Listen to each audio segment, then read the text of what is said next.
So hello guys, आज चाहिँ हामी भुन्डो आइरहेको छौँ त गाइस।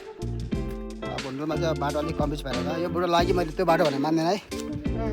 बुढो लागि मैले त्यो बुढोलाई मलाई है तलबाट देखाउँदाखेरि होइन कि होइन भनेर मलाई यो बाटो लिएको छ कि भरे होइन भने बुढोले मलाई झिन्नाक चाहिँ हान्नु पऱ्यो।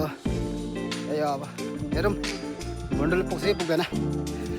खास त धेरै नआएको धेरै भयो, अब 1-2 वर्ष त भयो होला भने। अस्तिको वर्ष आएको थियो तर उता चन्द्रगिरी बाटो के अरे तग्लो डाँडाबाट उता अर्को बाटो चाहिँ गएको थियो।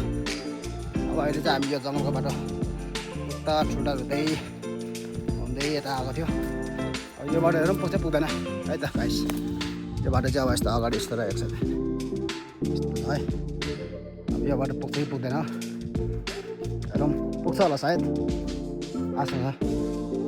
सो गाइस हाम्रो चाहिँ आज फाइनली यही भुन्डो ल भनेर फिक्स भइसक्यो। हेरौँ फिक्स जस्तो हो। अब लगभग एकदम 100मा 95% चाहिँ सही भइसक्यो।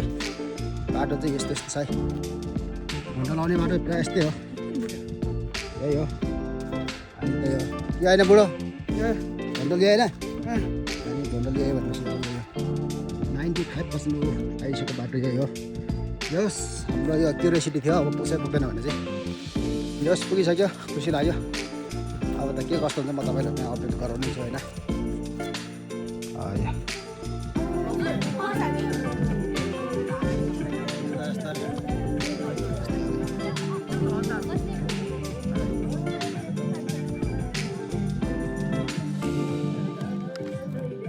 सो गाइस अहिले चाहिँ हामी भुन्डोल पुगेर फर्केको छौँ। अब चाहिँ हामी पनि लगभग 2:40 जस्तो भयो होला।